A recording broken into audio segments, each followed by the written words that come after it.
once said, "In the depths of winter, I finally learned that within me there lay an invincible summer."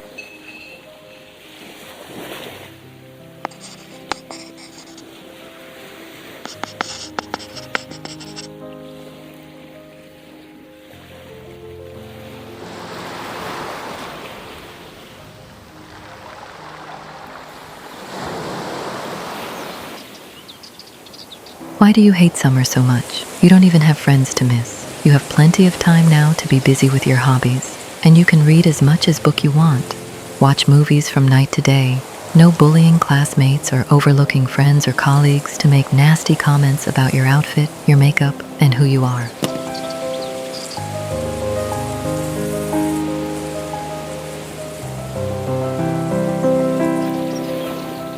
Summer is supposed to be a break. So why does the bright sun make your chest tighten? Why do long days feel heavier instead of lighter? Is it same reason that you like nights? The same reason you tell yourself you're more of a winter person, or that you fit better into darkness, into quiet, into shadows? You always hid yourself behind black, charcoal, beige, safe neutrals. That's how you moved through the world, quietly, carefully, not too visible, not too much. And yet, everything you bought told a different story. Your hands reached for color without permission. Lavender shoes, soft blues, pale pinks, things that felt like light, even when you wouldn't let yourself wear it.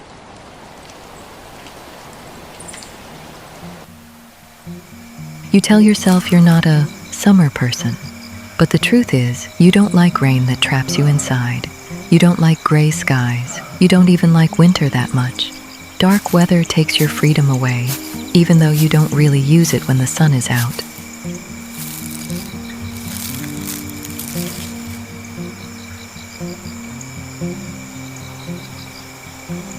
The more you try to find meaning in winter, the more your colors fade.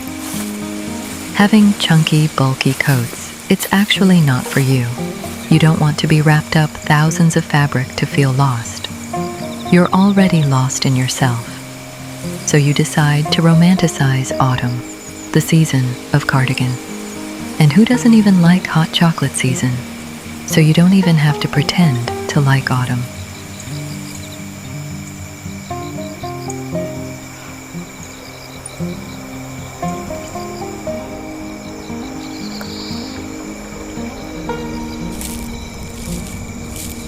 You say to yourself, you see, in order to feel warm, happy, joyful, and free, all you need is a cardigan, and you still can be covered, and that's all matters, because summer asks too much of you. Your body, your skin, your confidence. Mini skirts are like a test you didn't study for. Keeping up with shaving is impossible. Makeup melts before you even leave the house, and going outside barefaced worse than standing under a spotlight.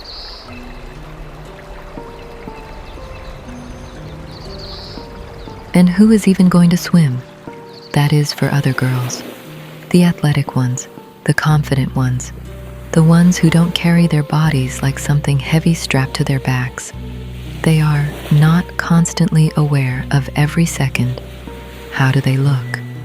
What other people think about them? You are constantly aware, every second. There's a clock in your mind, tick. You have a pimple on your nose, they see it.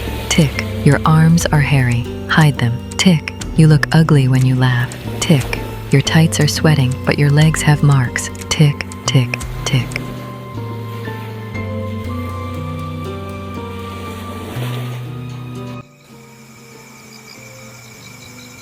Does anyone know how to stop that tic-tac in your head? How can you even explain it to someone? How do you explain to someone that your brain never lets you rest? Summer is light and bright, and you think everyone can see your flaws.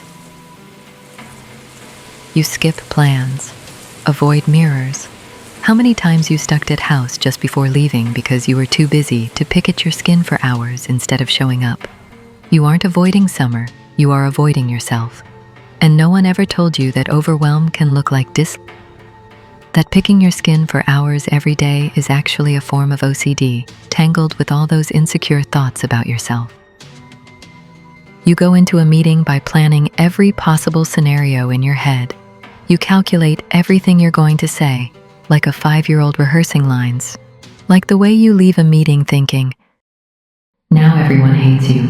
You were definitely stupid in there. You did everything wrong." You're in shock at how these girls manage to keep up with their nail appointments, when all your nails are always different shapes and sizes and the polish always wears off. You never see their nails undone. Their roots never show. They must have fairies who come at night, pluck their eyebrows. And your fairy? She draws you a mustache. Such a mean sense of humor was given to you. You're the girl who misses one button on her shirt and only notices when she gets back home and unbuttons it. And every time you say you're on a diet, the never-ending diets, everyone says, "Just eat less." Maybe you think you have a weight problem because that's what everyone tells you, just eat less. And you're simply too tired to explain to them that the human brain has 2 primitive needs in order to survive: safety and food. Your brain is constantly balancing one against the other. When you don't feel emotionally or physically safe, the brain uses food to stabilize itself, and those constant comments about your appearance, comments you even heard from your own mom, never helped you feel safer. You never felt like you could be loved unconditionally, easily, the way the pretty ones seem to be.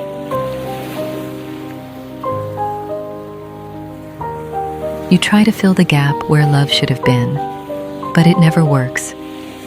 But why the mathematics doesn't work? Because push-up bras don't fill confidence the way they fill crop tops. And still, Summer keeps asking, why do you even have to push-up bra on a summer day while other girls just walk around just with bikini tops? When will you leave them at home once?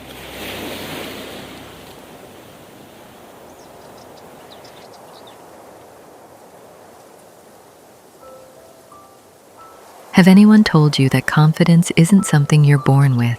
It's something you learn to offer yourself. Little by little, something will shift. You can stop fighting your body and start caring for it. You can find routines that work with you instead of against you. You can let go of perfection. You can let go of masking. Laser treatment can lift a weight you didn't know you were carrying. But more than that, acceptance will. No one can love you more than you can love yourself.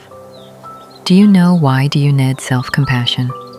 Because every time you show yourself kindness, your inner child feels a little safer. And one day, you look at a photo of yourself from 5 years ago. You remember how much you hated yourself back then, how convinced you were that later would be better. There were nights you prayed quietly, not out loud, just in your head. You prayed to wake up in a different body, or at least a different face, one that didn't feel like a problem you had to solve. You believed that if the outside changed, everything inside would finally calm down. You asked for less weight, clearer skin, a softer nose, a body that didn't feel so loud. For one morning where you wouldn't have to brace yourself before looking in the mirror. No one told you that so many girls were making the same prayer at the same hour of the night. And one day, without announcing itself, the prayer changes. You don't ask to wake up different anymore. You ask to wake up kinder. You ask for a day where you don't punish yourself for existing. And maybe that's when it begins, when you realize you don't need to beg to live inside your own body. That you'd finally be enough then. But that version of you is already gone. Whether she loved herself or not, time passed anyway. That's when you realize time will move forward no matter what you do. The only choice you ever had was how gently you were willing to live inside it. Confidence doesn't arrive when you finally fix yourself. It grows when you stop postponing care. So it is not summer you hate, it is how exposed you feel in it. Summer is a reminder of you that you never heard of "you're so pretty" when you felt most insecure. It was like confirmation that you weren't pretty enough to be your authentic self. One day, you will notice.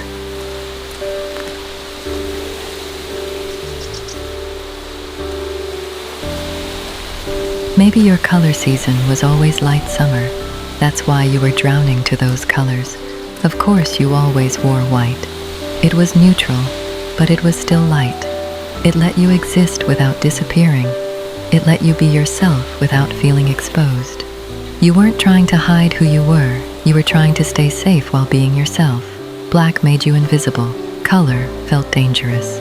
So you chose the soft edge between the two. Light, but quiet. Visible, but not loud.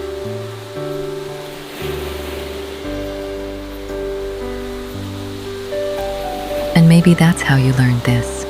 Becoming yourself doesn't always look like boldness.